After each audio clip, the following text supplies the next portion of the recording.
Hello friends, कैसे हैं आप लोग। ऑडिट के रिवीजन में हम लोगों की बात चैप्टर नंबर 13 पर चल रही थी। और जैसा कि आप लोगों को ध्यान में है कि 13 का ए वाला पोर्शन हम लोग जो डिफरेंट एंटिटीज की ऑडिट वाला था उसको खत्म कर चुके थे। और आज हम लोग बात करने वाले हैं बिल्कुल इसी तरह का छोटा सा टॉपिक हमारे पास है, लेकिन एग्जाम के हिसाब से बहुत इंपॉर्टेंट है, और वो है गवर्नमेंट ऑडिट का। चलिए जी, फटाफट से बगैर टाइम खराब किए सीधा बात शुरू करते हैं। Right A short note on performance audit. यानी पहला क्वेश्चन आपको दिया गया कि भाई परफॉर्मेंस ऑडिट क्या होती है बताइए, तो आप जानते हैं तीन चीजों का रिलेशन इसमें रहेगा। एक हमारे पास में एफिशिएंसी है, सेकंड नंबर पे इकोनॉमी, और थर्ड नंबर पे हम बात करने वाले हैं इफेक्टिवनेस के ऊपर। तो तीनों को हमने यहाँ पे एक्सप्लेन कर दिया है थोड़ा सा। एफिशिएंसी का मतलब हो गया कि whether the various scheme project are executed, बराबर सबसे पहले तो एग्जीक्यूट हो गया है, तो हमारे लिए जो काम का वर्ड बन गया वो हो गया executed. Now whether their operation conducted economically, हमारे पास सेपरेट पॉइंट है, लेकिन उस पर्टिकुलर प्रोजेक्ट के लिए हम लोग देख रहे हैं कि पूरा मनी जो खर्च हुआ है वो इकोनॉमिक तरीके से हुआ या नहीं हुआ, क्योंकि वो भी एफिशिएंसी का एक पार्ट ही रहेगा। और देन जो रिजल्ट हम लोग सोच रहे थे, जो एक्सपेक्ट कर रहे थे, उसके कंपैरिजन में हमको रिजल्ट कितना मिला, क्या मिला, वो सारी चीजें भी यहां पे देखी जाएंगी एफिशिएंसी में, है ना। कि जो भी प्रोजेक्ट, अच्छा आपको मैंने बताया कि परफॉर्मेंस ऑडिट जनरली कहां हो रही है। जो भी मान लीजिए किसी सिटी के अंदर ब्रिज बने हुए हैं मान लीजिए, या ऐसा ही पब्लिक ट्रांसपोर्ट के लिए मान लो कुछ बन गया, या ऐसा ही कोई यूज में आने वाला कोई मान लीजिए कि डैम बना है, तो उन सब के लिए परफॉर्मेंस ऑडिट में जो चीजें चेक की जाती हैं, जो ऑडिट के अंदर कवर की जाती है, उनकी हम लोग बात कर रहे हैं। और मैंने आपको एग्जांपल दिया था कि अपने यहाँ पे जैसे जोधपुर के अंदर दुर्गादास राठौर जो ब्रिज बना, तो उसका हम कर रहे थे, हमने अपने रूटीन क्लासेस के अंदर लिया कि हम उसकी परफॉर्मेंस ऑडिट जो है वो करके देख रहे हैं। तो सबसे पहले हम लोग चेक कर रहे हैं उसका एफिशिएंसी। फिर इकोनॉमी में नाम से पता लग रहा है कि जो भी हमारे यहाँ पे रिसोर्सेस काम में आए, वेदर फाइनेंशियल रिसोर्सेज रहे हो, चाहे ह्यूमन एंड फिजिकल रिसोर्सेज रहे हो, एज वेल एज हमारा यानी मटेरियल लेबर जो भी हमारा लगा, जो भी कॉस्ट हमारा लगा, उसमें इकोनॉमी जो है वो पूरी फॉलो हुई है। कहीं ज्यादा रेट जो है वो तो नहीं लगा दी गई, या कहीं ज्यादा पैसा खर्च तो नहीं हुआ, ये देखा जाएगा। और खास करके जो सैंक्शन करने वाली और जो स्पेंड करने वाली अथॉरिटीज थी, है ना, उन्होंने इकोनॉमी को ऑब्जर्व किया कि नहीं किया। जिन्होंने पैसा सैंक्शन किया था और जिन्होंने बाद में उस पैसे को खर्च किया है, उन्होंने इस चीज को ध्यान रखा कि नहीं रखा कि भाई कहीं, क्योंकि पब्लिक का पैसा है तो कहीं ज्यादा पैसा तो खर्च नहीं हो गया। फिर इफेक्टिवनेस में हमने देखा एज अप्रेजल, वैल्यूएशन करना था of the performance of the programme, scheme, project with reference to the जो ओवरऑल हमारा टारगेटेड ऑब्जेक्ट था, वो टारगेट ऑब्जेक्टिव कितना अचीव हुआ वो हम यहां पे देख रहे थे। As well as efficiency of means adopted of attainment of the objective, कि जिस पर्पस के लिए हमने इतना पैसा खर्च किया है, गवर्नमेंट ने इतना पैसा लगाया है, वो पर्पस एक्चुअल के अंदर पूरा हुआ या वो पर्पस पूरा नहीं हुआ, ये सारी चीजें यहां पे देखी जाएंगी इफेक्टिवनेस के अंदर। ये आप लोगों को ध्यान में रखना है। देन ऑडिट प्रोसीजर में हम क्या क्या कवर करेंगे। टॉपिक को आइडेंटिफाई करना, हमेशा जैसे करते हैं, पहले एक बार कुछ प्रिलिमिनरी स्टडी हमको करनी पड़ेगी, फिर ऑडिट का प्लानिंग और एग्जीक्यूशन करना है, और फाइनल रिपोर्टिंग करना है। मतलब ये सारे जो हमारे पॉइंट्स थे, ये सारे पॉइंट्स हमारे नए पॉइंट्स नहीं है, अब तक जो हम लोग ऑडिट प्रोसीजर में पढ़ते आए हैं वही सब हमने यहाँ पे लिखा है। ठीक है, फिर नेक्स्ट पे हम लोग पहुंचे सेकंड क्वेश्चन, जो बहुत बड़े टॉपिक को कवर कर देता है अपने आप में। An audit of expenditure is one of the major component of government audit. और एक्सपेंडिचर ऑडिट को, यानी गवर्नमेंट एक्सपेंडिचर ऑडिट के सारे पॉइंट्स को आपको समझाने के लिए कह दिया गया, जिसमें रूल्स एंड ऑर्डर भी है, ऑडिट ऑफ सैंक्शंस भी है, और audit against provision of funds भी है, और प्रॉपर्टी ऑडिट भी इसके अंदर हमारा कवर था, ये अपने को ध्यान में रखना था। तो अब सवाल आता है, इसी में जो एक और लगा के आप देख रहे हैं, क्वेश्चन मैंने और डाला है, और इस क्वेश्चन में इन्होंने पर्टिकुलरली देखें कि किस चीज पे दिया है। Audit of government expenditure is one of the major component, same पूछा। बेसिक स्टैंडर्ड सेट करने को बोला, जहां पे आपका ये जो थर्ड वाला पॉइंट था, प्रोविजन ऑफ फंड्स, तो अलग से इस पे क्वेश्चन यहां पे दे दिया गया था। आरटीपी नवंबर 19 के अंदर ये क्वेश्चन आपको दिया हुआ था। तो हो सकता है चारों पे आ जाए, हो सकता है पर्टिकुलर किसी एक चीज के ऊपर क्वेश्चन आ जाए, कैसा भी बन के आ सकता है। ये तो अपने को पक्का पढ़ के जाना ही जाना चाहिए। अब आप लोग देखें, अपने इन पॉइंट्स को यहाँ पे एक्सप्लेन भी किया है, और इनका डिटेल एक्सप्लेनेशन जो है ये देखिए मैंने लिख भी दिया है। ये इनके डिटेल के लिए आप मेन नोट्स को रेफर करेंगे। मैं सिंपल यहाँ आपको बता देता हूँ कि हाँ ये क्वेश्चन इंपॉर्टेंट है और इनमें ये चीजें हैं। अब सबसे पहला जब हम पढ़ते हैं कि audit against rules and order क्या होता है, तो इसमें हमको क्या चेक करना होता है, दैट द एक्सपेंडिचर इनकर्ड, जो भी एक्सपेंडिचर किया गया है। अब आप जानते हो कि ऑडिटर यहां गवर्नमेंट ऑडिट में गवर्नमेंट के एक्सपेंडिचर की ऑडिट कर रहा है, तो जो भी एक्सपेंडिचर किए गए वो रिलेवेंट प्रोविजन के हिसाब से ही किए हुए हैं। आप सब जानते हो, आपने अक्सर देखा है कि मूवीज के अंदर जहां पे पुलिस इंस्पेक्टर होता है ना, उसको गैंगस्टर बोलता है कि तुम्हें अपनी हर एक गोली का हिसाब देना पड़ता है और मुझे यहाँ किसी तरह का कोई हिसाब नहीं देना पड़ता। तो हर एक गोली का हिसाब देना पड़ता है का मतलब वहां हर चीज काउंट रहती है कि भाई कितना कितना इशू हुआ, कितना कितना प्रोविजन बना हुआ है, कितना खर्च होना है ना। सेम सिंघम पिक्चर के अंदर आपने देखा होगा, वो कहता है कि यार ये जो एफआईआर बुक है इसको फाड़ दे, तो वो कहता है नहीं फाड़ सकता मैं, ये एफआईआर दर्ज हो चुकी है, गवर्नमेंट का रिकॉर्ड है। तो वो कहता है मैं तेरे को दो नई चकाचक और छपा करके देता हूं, इसको फाड़ दे, बराबर शिवा बोलता है सिंघम को। तो यानी गवर्नमेंट की हर चीज प्रॉपर प्रोविजंस के हिसाब से होती है और प्रॉपर जो एनेक्टमेंट अथॉरिटी है उसके हिसाब से होती है। रूल्स एंड जो ऑर्डर्स इश्यू होते हैं उन्हीं के हिसाब से एक्सपेंडिचर होता है, तो वो अपने को चेक करना है कि प्रॉपर हुआ या नहीं हुआ। सेकंड नंबर के अंदर हमारे यहाँ पे चीजें सैंक्शन से होती हैं, अलग अलग अथॉरिटीज हैं, और सैंक्शन के भी दो तरीके अपने को पता है, कि स्पेशल और एक जनरल। जनरल सैंक्शन होता है जहां रूटीन एक्सपेंडिचर है वो जनरल सैंक्शन से काम हो जाते हैं। एक आप कह सकते हो कॉमन अथॉरिटीज भी उसको अप्रूव कर सकती है। लेकिन जहां कहीं अपने को स्पेशल एक्सपेंडिचर करना है, एक अमाउंट फिक्स हो सकता है कई जगह पे कि भी इस पर्टिकुलर अमाउंट से ऊपर का एक्सपेंडिचर अगर है तो अपने को स्पेशल सैंक्शन लेना पड़ेगा। तो वो प्रॉपरली आपको देखना पड़ेगा कि जो भी एक्सपेंडिचर हुआ उसके पीछे प्रॉपर सैंक्शन था या प्रॉपर सैंक्शन नहीं था, बराबर। फिर audit against provision of funds, government कई बार कई सारी चीजों के लिए फंड्स बना देती है ना। तो that there is a provision of fund out of which expenditure can be incurred and same has been authorised by the competent authority.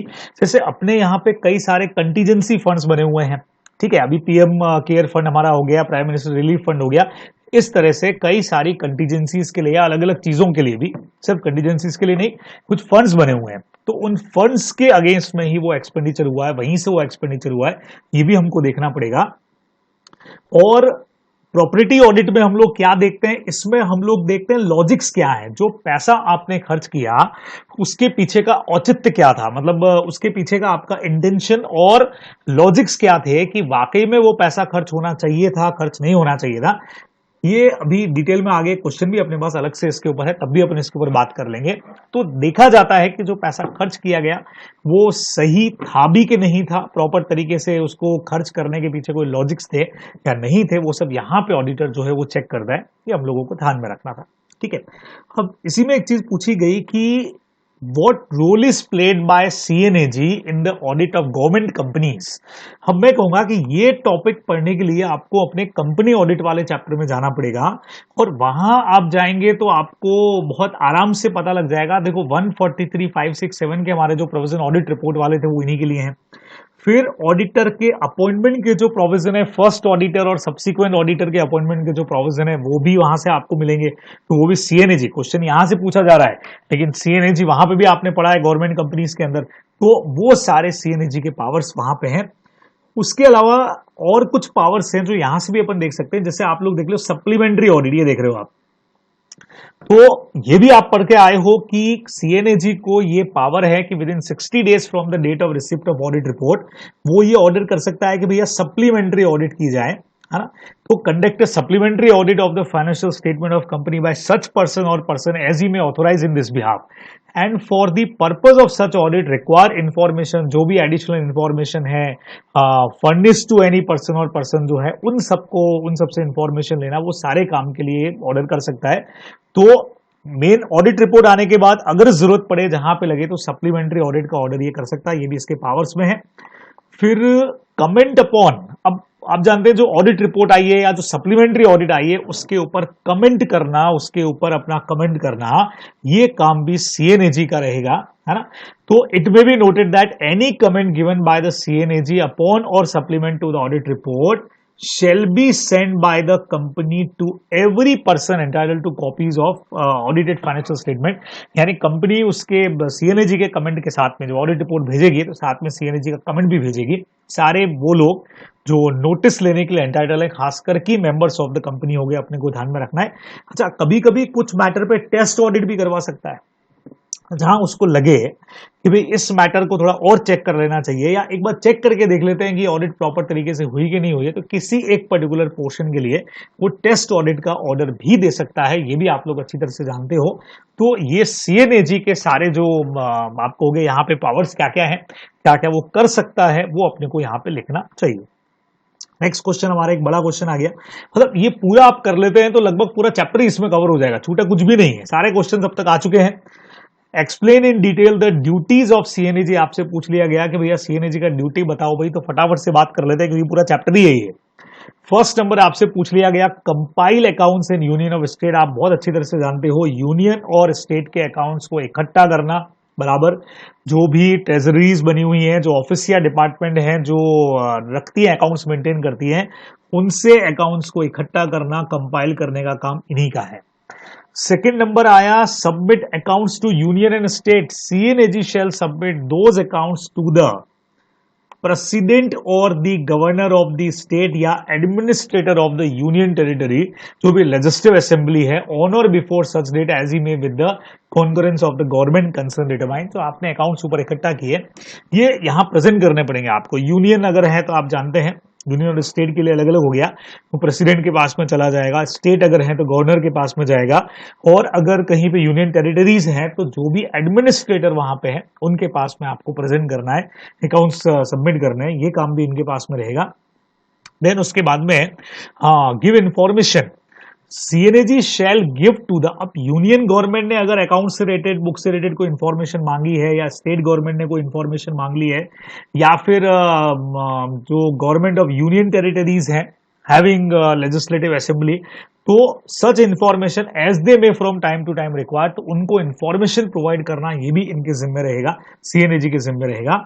उसके अलावा ये फाइनेंशियल स्टेटमेंट बनाने में असिस्ट भी करेंगे, बराबर। CAG shall render such assistance in the preparation of the annual financial statement as they reasonable ask for। जहां जहां इनको गवर्नमेंट ने पूछा, जहां जहां गवर्नमेंट डिपार्टमेंट्स ने इनसे क्वारी किया कि सर कैसे कैसे अकाउंट्स मेंटेन करने हैं, तो उसके अंदर ये हेल्प करने का काम भी, असिस्ट करने का काम भी करने वाले हैं, ठीक है। फिर अगर जनरल ड्यूटीज की बात करें तो सबसे पहला duty to audit and report on all expenditure. Expenditure audit करना, अभी अभी ऊपर पढ़ के आए अपन, बराबर। पूरा कंसोलिडेटेड फंड ऑफ इंडिया हो, स्टेट के फंड्स हो, यूनियन टेरिटरी के हो, सारे कुछ। सेकंड नंबर, जो मनी स्पेंड हुआ है वो उसी पर्पस के लिए हुआ कि नहीं हुआ जिसके लिए पैसा अवेलेबल था, बराबर। ये भी इनका काम रहेगा। भाई सपोज करो कि आपने investor education and protection fund पढ़ा है, जो आरबीआई मेंटेन करके रखता है, तो उसमें वहां आपको पर्पस भी दिए हुए हैं और कहां का एक्सपेंडिचर हो सकता है वो भी दिया हुआ है ना, कि भाई ये यहां से पैसा आएगा और यहां पे खर्च होगा, तो वो सब देखना इनका काम रहेगा कि उसी जगह पे पैसा खर्च हुआ या नहीं हुआ। तीसरे नंबर पे audit and report all transaction of the union and state relating to the, वही कंटीजेंसी फंड, अभी अभी ऊपर जो मैंने आपको बोला था, जो कंटीजेंसी फंड्स बने हुए हैं वहां से पूरा पैसा प्रॉपर तरीके से कैसे खर्च हुआ उसका पूरा ऑडिट करना, उस पर रिपोर्ट देना। और जो भी गवर्नमेंट की ऐसी एंटिटीज हैं जो ट्रेडिंग या मैन्युफैक्चरिंग यूनिट है, जो प्रॉफिट एंड लॉस अर्न करती है, आप लोग जानते हो गवर्नमेंट का मैन्युफैक्चरिंग यूनिट्स भी है। आज मान लीजिए कोई पेट्रोलियम यूनिट हो गई या एनर्जी यूनिट्स हो गई, तो जहां गवर्नमेंट मैन्युफैक्चरिंग करती है, चीजों को बेचती है, बराबर, तो उनके सारे अकाउंट्स को प्रॉपरली मेंटेन करना, उनका ऑडिट करना, उस पर रिपोर्ट करना, ये सारा काम भी इनके जिम्मे रहेगा। ये आप लोग को ध्यान में रखना चाहिए, ठीक है। फिर आया, अब ये तो एक्सपेंडिचर की बात हो गई। नाउ अभी receipts, audit of receipt and expenditure of the body और अथॉरिटी। यहां लिखा है substantially finance by the government. कई बार ऐसी अथॉरिटीज हैं जिनको गवर्नमेंट ग्रांट प्रोवाइड करती है ना, आप सुनते हो ना, कई बार स्कूल्स वगैरह होती है जो गवर्नमेंट ग्रांट पे चलती है, तो ऐसे ही कुछ ऐसे हमारे आप कह सकते हो कि anybody where anybody or authority substantially finance by grant or loan from the consolidated fund of government, CNAG उसका ऑडिट भी करेगा, उसके रिसिप्ट और एक्सपेंडिचर का of that body, and to report on the receipt and expenditure audited by him. जो भी applicable provision है उसके हिसाब से, तो गवर्नमेंट के जो सब्सटेंशियली फाइनेंस करने वाले, फाइनेंस गवर्नमेंट की तरफ से जो फाइनेंस होने वाली अथॉरिटीज हैं, उनका जो भी बॉडीज है उनका भी ऑडिट करना इनकी जिम्मेवारी रहेगा। Now audit of procedure of grant and loan से आ गया। जो ग्रांट या लोन प्रोवाइड कर रही है गवर्नमेंट, उसका प्रोसीजर क्या है, आपका सिलेक्शन क्या है, आपका तरीका क्या है, उन सब का भी ऑडिट करना। Where any grant or loan is given to any specific purpose from the consolidated fund to any authority or body, the CNAG shall, ये देखो स्क्रूटनाइज करेगा प्रोसीजर को भैया कि तुम्हारा प्रोसीजर था क्या, by which the sanctioning authority satisfy itself, जो भी कंडीशंस थी उनको पूरा आपने किया कि नहीं किया।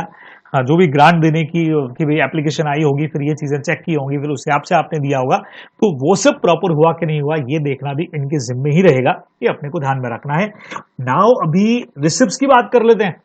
ड्यूटी है सीएनएजी का ऑडिट, जितना भी रिसिप्ट हो रहा है, देखो कितने सारे पॉइंट है, and each state union territory सबका रिसिप्ट्स को भी देखना। Then CNAG will have to satisfy himself rules and procedure जो भी इससे रिलेटेड डिजाइन किए हैं प्रॉपर तरीके से होने चाहिए, पूरा सिक्योर इफेक्टिव उन पे चेक हो रहा है, जैसे अपन नॉर्मली इंटरनल चेक पढ़ते थे ना, बिल्कुल वैसे ही प्रॉपर असेसमेंट हुआ है। जैसे टैक्स का अपन बात कर लें तो प्रॉपर असेसमेंट हुआ है, प्रॉपर कलेक्शन हुआ है, और कहां कहां वो रेवेन्यू एलोकेट होनी चाहिए वो भी प्रॉपर तरीके से हुई है। तो आपको क्लास में पढ़ाते हुए मैंने 3 चीजों पे फोकस करने को कहा था, बराबर। मैंने आपको क्या कहा था कि आप 3 चीजें ध्यान में रखें, असेसमेंट, कलेक्शन और एलोकेशन, बराबर। असेसमेंट प्रॉपर, कलेक्शन बराबर, और एलोकेशन भी बराबर होना चाहिए, ठीक है। शॉर्ट में अगर जैसे मान लो अभी वैसे तो एसीए बन रहा है, आप एसीपी याद रख सकते हैं, एसीपी प्रद्युमन। ए से बना लीजिए असेसमेंट हमारा, सी से हमारा कलेक्शन हो गया, पी से प्रॉपर एलोकेशन हो गया, ताकि एसीपी नाम से हमको ये याद रह जाए। चलिए जी नेक्स्ट पे आते हैं। देन स्टोर्स एंड दो और इनके, देखिए सारी ड्यूटीज अपन ने लिख दी हैं। सर एग्जाम में क्या करना है डिपेंड करेगा कितने मार्क्स का क्वेश्चन है, उस हिसाब से आपको आंसर कट शॉर्ट करना पड़ेगा। आजकल बड़े क्वेश्चन इतने नहीं आ रहे हैं, आजकल इन्हीं में से कोई टॉपिक आपसे पूछ लिया जाता है। अब गवर्नमेंट के पास में स्टोर्स भी बहुत है, स्टॉक भी बहुत पड़ा हुआ है, जैसा भी मैंने कहा रिवॉल्वर भी है, उसमें गोलियां भी है, ये तो खाली पुलिस स्टेशन की बात की, इतना सारे डिपार्टमेंट्स हैं, सब जगह पे स्टोर्स एंड स्टॉक मेंटेन रहता है। तो जैसे नॉर्मल एंटिटीज के ऑडिट में स्टोर्स एंड स्टॉक का इन्वेंट्री का ऑडिट होता है, वैसे इधर भी करना इनकी जिम्मेवारी रहेगी।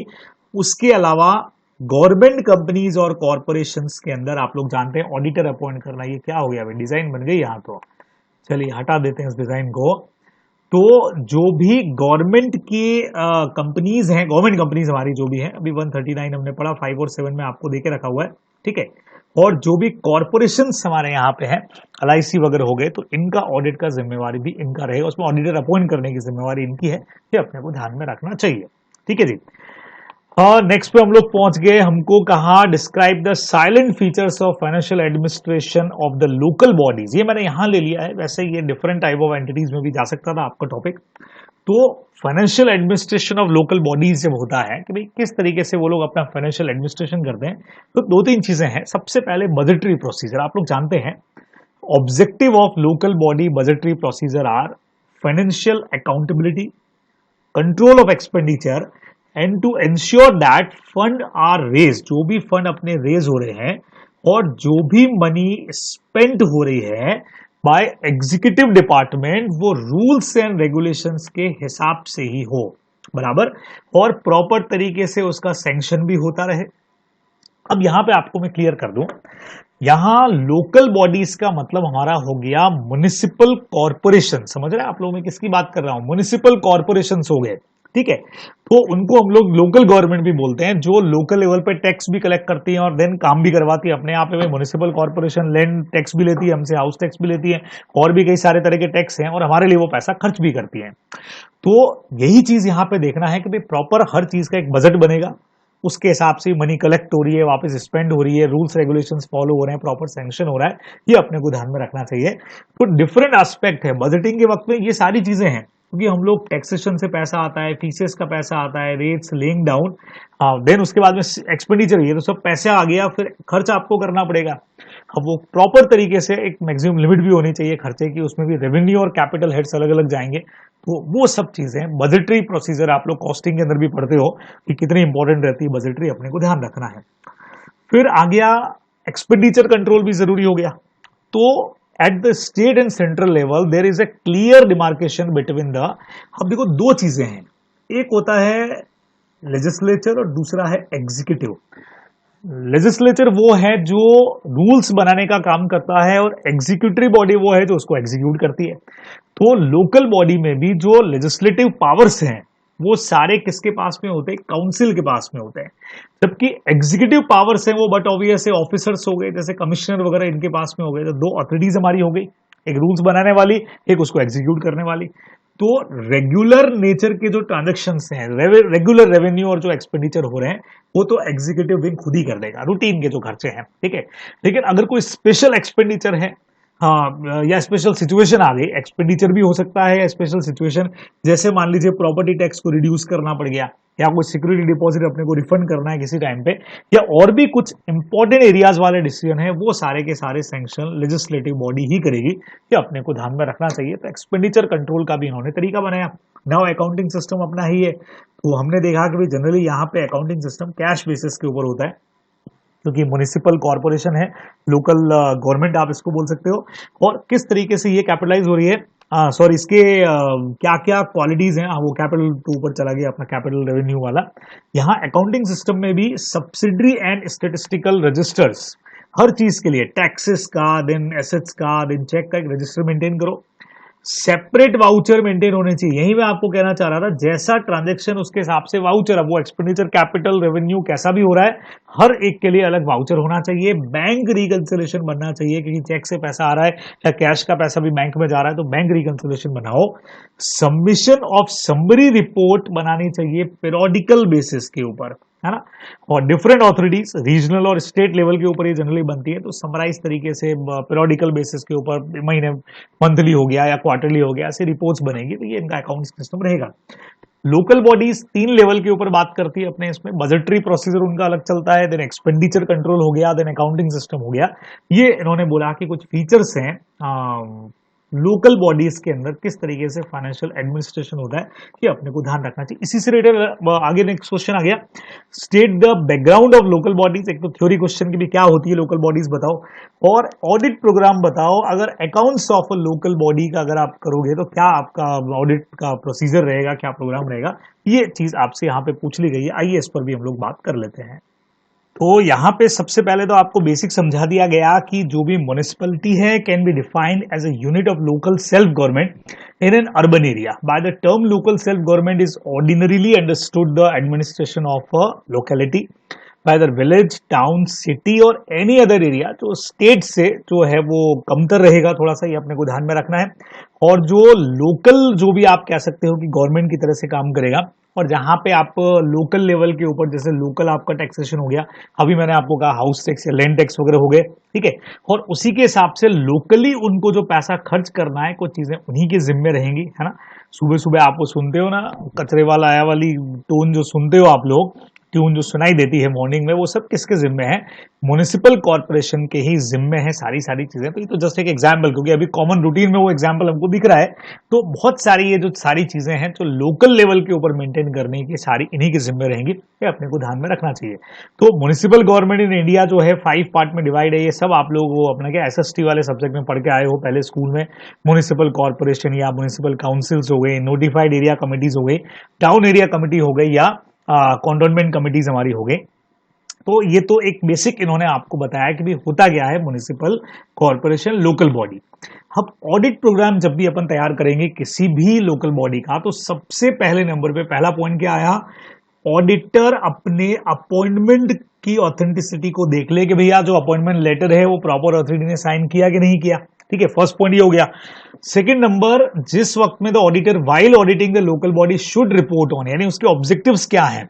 तो एक तो उसको fairness of the contents and presentation of financial statement, हमेशा की तरह कि जो भी फाइनेंशियल स्टेटमेंट में चीजें हैं वो प्रॉपर तरीके से है कि नहीं है, फेयर है कि नहीं है। फिर जो फाइनेंशियल कंट्रोल, जैसे अपने उधर होता था ना इंटरनल कंट्रोल सिस्टम, वैसे ऊपर अभी अपन ने पढ़ा फाइनेंशियल कंट्रोल 3 लेवल के ऊपर जो था, बजटरी वाला जो हमारा था, एक्सपेंडिचर वाला था, अकाउंटिंग वाला था, तो वो उसकी स्ट्रेंथ और वीकनेसेस क्या है। और तीसरे नंबर पे जो लीगल और एडमिनिस्ट्रेटिव रिक्वायरमेंट्स हैं उनको आप ध्यान में रख रहे हो या नहीं रख रहे हो, वो चीजें अपने को यहां पे देखनी पड़ती हैं, ठीक है। सेकंड काम ये कर लिया, फिर आगे बढ़े, auditor should ensure that expenditure incurred conform to the relevant provision, वही जो ऊपर अपन ने पढ़ा था, है ना, जो अपने गवर्नमेंट ऑडिट के एक्सपेंडिचर में मेनली पढ़ा था कि जो भी एक्सपेंडिचर हो रहे हैं वहां पे वो लॉ के प्रोविजंस के हिसाब से हो रहे हैं कि नहीं हो रहे हैं, कंपिटेंट अथॉरिटी ने जो फ्रेम किया उसके हिसाब से हो रहे हैं कि नहीं, ये अपने को देखना पड़ेगा। फिर सैंक्शन वाली चीज देखो तो वही अपना हो गया कि भाई प्रॉपर प्रोविजंस के हिसाब से है कि नहीं, प्रॉपर सैंक्शन चाहे स्पेशल या जनरल वो मिली कि नहीं मिली है, ये अपन ने देख लिया बराबर। फिर he should ensure that provision of fund, वही वाला वही पॉइंट है ना सारे के सारे। और क्या है, जो भी फंड्स का प्रोविजन आपने बनाया है उसी फंड से उसी के लिए एक्सपेंडिचर अपना हो रहा है और उसको भी अथॉरिटी ने ऑथोराइज करके रखा हुआ है बराबर। और लास्ट में अपने को देख लेना चाहिए जो भी different scheme programme and projects है where large financial expenditure has been incurred are running economically and getting the expected results, है ना। इकोनॉमिक वाला जो हमारा पॉइंट था कि जो भी लोकल बॉडीज की स्कीम्स चल रही हैं, उनके प्रोग्राम्स चल रहे हैं, उनके प्रोजेक्ट्स जो चल रहे हैं वो प्रॉपर इकोनॉमिक तरीके से चल रहे हैं और जो जो रिजल्ट हम सोच रहे थे वैसे रिजल्ट हमको मिल करके आ रहे हैं, ये सब देखने का काम यहां पे हमारा रहता है कि आप लोग ध्यान में रखने वाले हैं। चलिए जी, नेक्स्ट पे आ गए। अब इससे यहां हमसे पूछ लिया ऑडिट ऑफ कमर्शियल अकाउंट्स। अभी आपको मैंने कहा था कि गवर्नमेंट की कई सारे ऐसी एंटिटीज भी हैं जो कमर्शलाइज है, जो पैसा कमा करके देती है गवर्नमेंट को, मतलब वही मैन्युफैक्चरिंग ट्रेडिंग कुछ ना कुछ करती है, पैसा कमा के तो आपको वैसे टैक्सेशन डिपार्टमेंट भी देता है, लेकिन यहाँ कमर्शियल अकाउंट्स जहां मेंटेन होते हैं ना, वही अपना परचेज सेल ऐसी ऐसी चीजें जो है मैन्युफैक्चरिंग वगैरह। तो 3 पार्ट में डिवाइड है। Departmental enterprises engage in commercial and trading operation which are governed by the same regulation as other government department, जैसे डिफेंस की जो फैक्ट्रीज हो गई, गवर्नमेंट की जो माइंस वगैरह हो गई, ये सब इसमें कवर है। तो पर्टिकुलर जैसे अपने यहाँ अलग से खनन विभाग या खान विभाग जो है, माइन डिपार्टमेंट अलग से बना हुआ है, माइंस या मिनरल्स जो निकालेगा सेल करेगा, तो वो डिपार्टमेंट्स हमारे हो गए। दूसरा हमारे पास में कॉर्पोरेशंस हैं, जैसे एलआईसी हो गई, एरेडिया वगैरह हो गई बराबर, ये कॉर्पोरेशंस की तरह से काम करती है। तीसरे नंबर पे हमारे पास में गवर्नमेंट कंपनियां ही है, जो आप लोग जानते हो कंपनीज एक्ट 2013 के अंदर जो सेटअप है। तो ये तीनों हमारी कैसी होंगे, कमर्शियल एंटिटीज हो गई या कमर्शियल एक्टिविटी करने वाली एंटिटीज हो गई। तो the audit of departmental entities is done in the same manner as any government department where commercial accounts are kept. तो जैसे नॉर्मल एंटिटीज की ऑडिट होती है वैसे इनकी होगी। Audit of corporations depend on the nature of the institute governing the corporation. जैसे LIC की बात करूं तो अलग से हमारा लाइफ इंश्योरेंस एक्ट हमारे यहाँ पे बना हुआ है, ठीक है। तो जिस एक्ट में वो गवर्न हो रहे हैं उस एक्ट की क्या रिक्वायरमेंट है उस पर डिपेंड करेगा। और जहां तक गवर्नमेंट कंपनीज की बात है वहां कंपनीज एक्ट 2013 के प्रोविजंस फॉलो होंगे। तो हमने कहा 3 है, एक डिपार्टमेंट्स है, एक कॉर्पोरेशन और एक कंपनीज है। डिपार्टमेंट की जैसे गवर्नमेंट के बाकी डिपार्टमेंट्स की ऑडिट होती है वैसे उनकी भी होगी। कॉर्पोरेशन उनके लिए अलग से एक्ट बने हुए हैं, तो उस एक्ट में क्या लिखा हुआ है उसके हिसाब से ऑडिट होगी। गवर्नमेंट कंपनीज की बात करें तो बट ऑब्वियस है कंपनीज एक्ट के प्रोविजंस के साथ में उनका ऑडिट होगा, सिंपल सी बात लिखी गई, ध्यान में रखना है।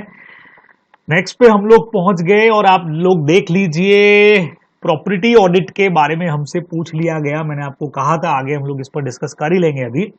तो according to property audit the auditors try to bring out cases of improper and avoidable expenditure. जो आपको मैंने भी कहा था कि भी जो इम्प्रॉपर है ऐसे खर्चे जो अवॉइड किए जा सकते थे even though the expenditure has been income. मान लिया कि कंफर्मिटी से आपने किया है, मान लिया रूल्स एंड रेगुलेशंस के हिसाब से आपने खर्चा किया है। कुंभ के मेला जो है वो मान लीजिए 100 करोड़ में हो सकता था, उसके लिए परमिशन भी थी, कंफर्मिटी भी थी, 100 करोड़ में हो सकता था, 200 करोड़ काय को आपने खर्च किए वहां पे, ऐसा कुछ बराबर। In this regard the following main point should be kept for consideration. Just एक एग्जांपल मैंने लिया, फर्स्ट पॉइंट इसका देखें, the expenditure should not प्रिमा facie what the occasion demand. वही मैं आपको कह रहा था, जितना ओकेजन डिमांड करता है, ठीक है। जैसे हमारे यहाँ दशहरे का प्रोग्राम होता है वो भी नगर निगम करवाता है, यानी लोकल बॉडी जो है वो करवाती है, जो ऊपर अपने पढ़ा ना लोकल बॉडीज, म्युनिसिपल कॉर्पोरेशन। तो अब यहां पे ये देखा जाएगा कि जितना डिमांड कर रहे थे, जितना खर्चा का जरूरत थी, उससे ज्यादा एक्सपेंडिचर तो नहीं कर दिया। Public money should be spend by the officers as is own. अब एज इज ओन का मतलब ये नहीं है कि सर वो इसीलिए घर पे लेके जाते हैं जेबों में डाल डाल के, कि आपने लिखा है ना यहाँ पे कि आपको खुद का है तो घर पे ले जाते हैं हम, ठीक है। लेकिन यहां खुद का मतलब खुद का पैसा जितनी समझदारी से खर्च करते हो, अटमोस्ट डिलीजेंस एंड केयर, वैसे इधर भी तुमको करना चाहिए, ठीक है। No order for sanction of expenditure should be made by an authority with result and pecuniary gains. कहीं पर भी फाइनेंशियल गेन्स किसी को नहीं हो रहे हो, पर्सनली कोई अपने जेब में पैसा डाल के नहीं ले जा रहा है, ऐसे किसी एक्सपेंडिचर का सैंक्शन नहीं करना है ना। कोई एक्सपेंडिचर किया जो था, मान लीजिए 100 का, सामने वाला 120 रुपया लगा रहा है ताकि 20 रुपया जेब में जाए, 20 रुपीज, ये भी नहीं होना चाहिए। देखना है उनको public money should not be utilise for the benefit of किसी पर्टिकुलर पर्सन या किसी पर्टिकुलर सेक्शन ऑफ कम्युनिटी के लिए काम में नहीं आना चाहिए। ये सब आप पढ़ चुके हो। अनलेस, सबसे पहला, amount of expenditure involve in insignificant, जहां हमको लगता है कि अमाउंट ज्यादा खर्च नहीं है, इतना बड़ा अमाउंट नहीं है तो चलेगा। सेकंड नंबर, जहां कोर्ट ऑफ लॉ ने ऑर्डर कर दिया है, अभी हम कहेंगे साहब राम मंदिर बनवाना है, कोर्ट ने ऑर्डर कर दिया गवर्नमेंट को कि आप बनवा करके दो, अदरवाइज किसी कम्युनिटी के लिए मंदिर या मस्जिद वगैरह जो है और भी कुछ गवर्नमेंट नहीं बना सकती, तो कब बना सकती है? जब कोर्ट का ऑर्डर हो। और नंबर थर्ड, जहां पॉलिसी या कस्टम बन चुका हो, इसे मैंने कुंभ के मेले का एग्जांपल लिया कि एक कस्टम बन गया, ये जो बहुत लंबे टाइम से फॉलो हो रहा है कि गवर्नमेंट ये एक्सपेंडिचर करेगी। द अमाउंट ऑफ अलाउंसेस जो हैं, जैसे गवर्नमेंट के लिए अलाउंसेस, गवर्नमेंट जो ऑफिसर्स वहां पे हैं डिपार्टमेंट्स के अंदर, उनके लिए मान लीजिए ट्रैवलिंग अलाउंसेस वगैरह अगर बने मिल रहे हैं या और भी कोई एक्सपेंडिचर के लिए, तो कहीं पर भी वो ज्यादा पर्सनलाइज होकर के उनके पर्सनल बेनिफिट के लिए नहीं दिए हुए होने चाहिए। ये अपने को ध्यान में रखना है। बराबर से प्रॉपर तरीके से रेगुलाइज उनका होना जरूरी है। Not on the whole source of profit of the recipient, कि ऐसा नहीं कि ट्रैवलिंग पे 100 रुपया खर्च हुआ और उनको आपने 200-500 रुपए का उन्होंने बिल बना के दिया और आपने उसको सैंक्शन कर दिया, पर्सनल बेनिफिट आप उनको दे रहे हो, वो नहीं होना चाहिए। ये चीजें अपने को यहाँ पे देखनी है। बराबर, सिंपल सी हमारी बात हो गई। चलिए जी, नेक्स्ट पे पहुंच जाते हैं। बहुत फटाफट बात कर रहे हैं अपन, क्योंकि सिंपल सा टॉपिक है और मैं सिर्फ आपको ये बताने की कोशिश कर रहा हूं कि किस तरह के क्वेश्चंस वहां पे आ सकते हैं और कैसे आपको तैयारी करके जाना चाहिए। Briefly explain the powers of CNAG in connection with the performance of his duties. Simple, हमसे पूछ लिया कि भाई सीएनएजी के पावर एंड पावर्स बताइए, कैसे ड्यूटीज को वो पूरा करेंगे अपनी, तो सीएनएजी को कुछ पावर दिए। सबसे पहला, यूनियन और स्टेट के ऑफिसेज जहां अकाउंट्स मेंटेन है उनको इंस्पेक्ट कर सकती है। ठीक है, inspect any offices responsible for creation of initial and subsidiary accounts. Government के ऑफिसेज के अलावा जो ऑफिसेज गवर्नमेंट के अकाउंट्स, जैसे रेवेन्यू डिपार्टमेंट्स वगैरह हो गए या अकाउंटिंग डिपार्टमेंट अलग से बना हुआ है, तो उनको इंस्पेक्ट करने का राइट है। रिक्वायर कर सकती है that any accounts, books, paper or other document which deal with or otherwise relevant to the transaction under audit be sent at specified place. यानी अकाउंट्स वगैरह, बुक्स, पेपर वगैरह मंगवाने का इनको राइट है ना। क्वेश्चंस पुट करना जहां उनको लगे, as he may consider necessary to the person in charge of the office. उस ऑफिस का जो इंचार्ज है उससे कुछ क्वेश्चंस वगैरह अगर क्वारी करने हैं तो वो भी ये कर सकते हैं।